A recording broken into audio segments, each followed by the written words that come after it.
Hello दोस्तों, नमस्कार। आप सभी का स्वागत है आपके अपने यूट्यूब चैनल प्रवेश एकेडमी पर। आज बिहार शिक्षक बहाली 7th फेज के बारे में बात करने चल रहे हैं। ये किस प्रकार से आज जो पैटर्न आया हुआ है, विद्यार्थी इसका विरोध क्यों कर रहे हैं, जो पहले से नियोजित शिक्षक हैं उनके लिए ये क्यों समस्या उत्पन्न कर रहा है, शिक्षक और शिक्षक अभ्यर्थियों के बीच में ये जो फासला तय किया जा रहा है बिहार सरकार के द्वारा, इसकी मंशा क्या है, ये आपस में लड़ाने का जो प्रयास किया जा रहा है। और जो नियोजित शिक्षक थे 7th फेज बहाली में, इनको शामिल करने के लिए सरकार ने जो वादा किया था उसके खिलाफ जाने का कारण क्या है, इन सब मुद्दों पर चर्चा करेंगे।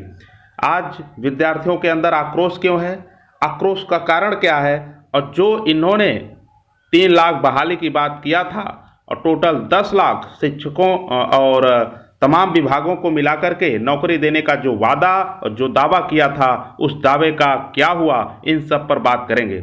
तो दोस्तों, अगर आप हमारे चैनल पर नए हैं तो चैनल को सब्सक्राइब कर लें, वीडियो को लाइक करके ज़्यादा से ज़्यादा लोगों तक शेयर करें ताकि ये आवाज़ जन जन तक पहुंच सके। आइए स्टार्ट करते हैं। ये तेजस्वी यादव जी का ट्वीट है। शिक्षा विभाग की समीक्षा बैठक में विभाग के अद्यतन कार्यों, पठन पाठन रिक्त पदों, नियुक्तियों, गुणवत्तापूर्ण शिक्षा, लेटेस्ट टेक्नोलॉजी का उपयोग, योजनाओं एवं उपलब्धियों के संबंध में विस्तृत जानकारी प्राप्त की। ये इन्होंने ट्वीट किया है। और आप सबको पता है 7th फेज बहाली का जो एग्जाम पैटर्न है वो जारी कर दिया गया है और उसमें नेगेटिव मार्किंग का प्रावधान करते हुए और 2 पेपर लेने का जो निर्णय लिया है, 30% पेपर 1 में क्वालिफाई करना पड़ेगा, तब जाकर के आपके मेरिट वाली कॉपी चेक होगी। तो ये एक प्रकार से अभ्यर्थियों के साथ इतना बड़ा धोखा है, इसको शायद आप अंदाज़ा इसका नहीं लगा सकते, क्योंकि इन्होंने जब वादा किया था किसी भी प्रकार के एग्जामिनेशन या नियमावली में ऐसे बदलाव की बात नहीं किया था, सीधे बहाली की बात किया था। तो जो पहले से कार्यरत शिक्षक हैं उनके साथ एकदम नाइंसाफ़ी है। और जो कह रहे थे कि सीटेट में धांधली हुई है तो पेपर होना चाहिए, कड़ाई होना चाहिए, तो इतना भी कड़ा न होना चाहिए कि जिससे अभ्यर्थी कट ऑफ ही न पार कर सकें। आज आप शिक्षा विभाग की जानकारियां प्राप्त कर रहे हैं, उप मुख्यमंत्री हैं, लेकिन जब आप विपक्ष में थे किस प्रकार की बातें कर रहे थे आप। और अगर आपके किसी भी मंत्री से या आपको खुद इस परीक्षा में बैठने के लिए कहा जाए तो क्या आप उत्तीर्ण कर पाएंगे, ये खुद से सवाल करिए, तब जाकर के आप विद्यार्थियों के साथ न्याय कर पाएंगे।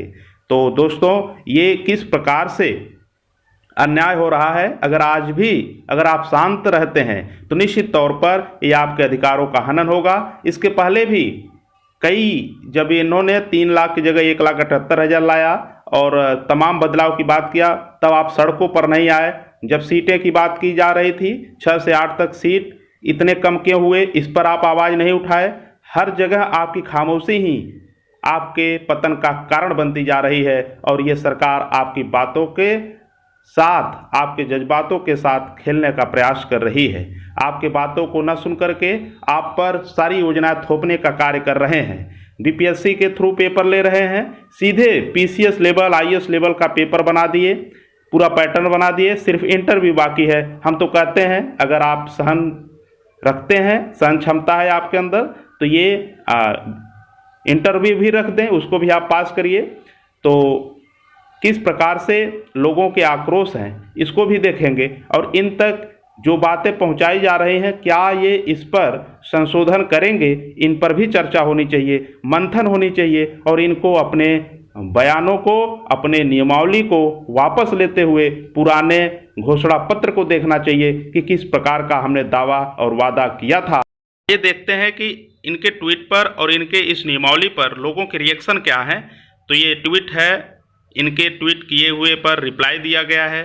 बिहार सरकार को शिक्षकों की नियुक्ति करनी ही नहीं चाहिए, इनको सिर्फ मुफ्त में 1,78,000 शिक्षक नियुक्ति के नाम पर चुनाव के लिए प्रचार प्रसार करना है। केवीएस, एनवीएस से लेकर किसी भी शिक्षक नियुक्ति में नेगेटिव मार्क्स नहीं रहता। शिक्षक भर्ती के नाम पर शिक्षक अभ्यर्थियों के जीवन बर्बाद करना है। तो निश्चित तौर पर किसी भी एग्जाम में नेगेटिव मार्किंग इस तरह से नहीं होता। राजस्थान में होता है तो आपके तरह 2-2 पेपर नहीं लिए जाते, वहाँ क्वालिफाइंग का क्राइटेरिया नहीं रखा जाता। आप जहाँ पर कहते हैं कि हम भोजपुरी को बढ़ावा दे रहे हैं, हम हिंदी को बढ़ावा दे रहे हैं, यहाँ पर शिक्षकों के साथ इंग्लिश थोपने का कार्य आपने किया है, तो ये आपको बदलाव करना ही पड़ेगा। छात्र कुछ ही दिनों में सड़कों पर उतरेंगे, तब आपको पता चलेगा। आइए और लोगों के रिएक्शन देखते हैं। ये नवीन कुमार जी का रिप्लाई है कि सर नियमावली में सुधार कीजिए, सबकी मांग है, और बीपीएससी जो एग्ज़ाम लेगा उसमें से नेगेटिव मार्किंग हटाइए। बर्बाद तो कर दिए सर आप 7वें चरण अभ्यर्थियों का जीवन, सत्ता में आते ही धोखा दे दिया। आपने युवाओं को बहुत उम्मीदें थी आपसे, लेकिन वो भी टूट गई। नियुक्ति पत्र देना था, प्रवेश पत्र नहीं।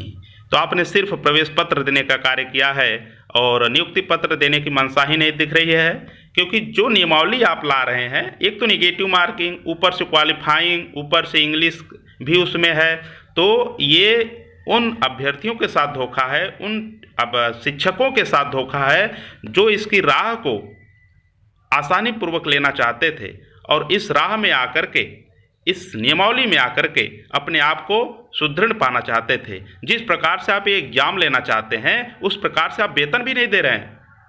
उत्तर प्रदेश में सिर्फ एक एग्जाम से बिना नेगेटिव मार्किंग से 55-52 हज़ार से स्टार्टिंग होता है और आप जो है 40 हज़ार से स्टार्टिंग दे रहे हैं और कुछ उसमें खास है भी नहीं। और इसके साथ ही आप करें आकर्षक वेतन। आकर्षक वेतन नहीं, आकर्षक आपका पैटर्न हो गया, मुश्किल पैटर्न हो गया। लोग इससे अब भागने का प्रयास करेंगे। इससे पहले तो आप वो जो है पीसीएस निकालेंगे, बीपीएससी निकालेंगे। तो इस पर सुधार करिए। ये हमारी नहीं, पूरे बिहार की जनता की आवाज़ है, बिहार के शिक्षकों की आवाज़ है, बिहार के शिक्षक अभ्यर्थियों की आवाज़ है। तो उम्मीद और आशा करते हैं कि आप इस बातों को समझेंगे और इस पर मंथन करके इसको वापस लेने का काम करेंगे। टेट शिक्षक संघ बिहार अध्यापक नियमावली के अनेक मुद्दे को लेकर 1 से 2 दिन के अंदर पटना हाईकोर्ट में दायर करेगी याचिका। आखिर वो कौन कौन से मुद्दे हैं और क्या है टेट शिक्षक संघ की रणनीति, जुड़िए शाम को 4 बजे ट्विटर स्पेस मीटिंग में। तो ये तरह तरह के लोग अब मीटिंग करेंगे और निश्चित रूप से मीटिंग होनी चाहिए, एकता बननी चाहिए ताकि आवाज़ को उठाया जा सके। इनके जो मनमाने नियमावली बनते जा रहे हैं इस पर भी ब्रेक लगाना चाहिए, क्योंकि जब तक आप जागृत नहीं होंगे, आपके मनोबल के साथ, आपके भावनाओं के साथ ये खेलते रहेंगे। ये राजनीति करने वाले लोगों का कोई स्तर नहीं होता है, कोई बात की वैल्यू नहीं होती है। कब क्या कर दें, कब क्या करने लगेंगे। जब जब विरोध हुआ है उसमें परिवर्तन हुआ है, तमाम परिवर्तन हमने देखे हैं।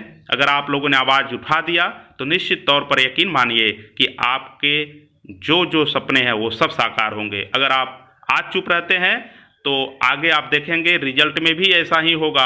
1,78,000 के जगह पर दिखा देंगे कि आपने क्वालिफाई नहीं किया और केवल 20,000 पर नियुक्ति पत्र दे करके अपना पीठ थपथपाने का काम करेंगे। तो इसलिए आप इन सब बातों को समझिए, अपने अधिकार के लिए, अपने भविष्य के लिए सोचिए और रणनीति बना करके इनका विरोध करिए और नियमावली को वापस लेने के लिए, संशोधन करने के लिए जो भी कदम उठाना पड़े उस कदम को उठाइए। क्योंकि आज आप सोचेंगे कि पढ़ेंगे, लेकिन ऐसा नियमावली है ना, यकीन मानिए कि 2-1 महीने में पेपर होकर के सारा चौपट हो जाएगा।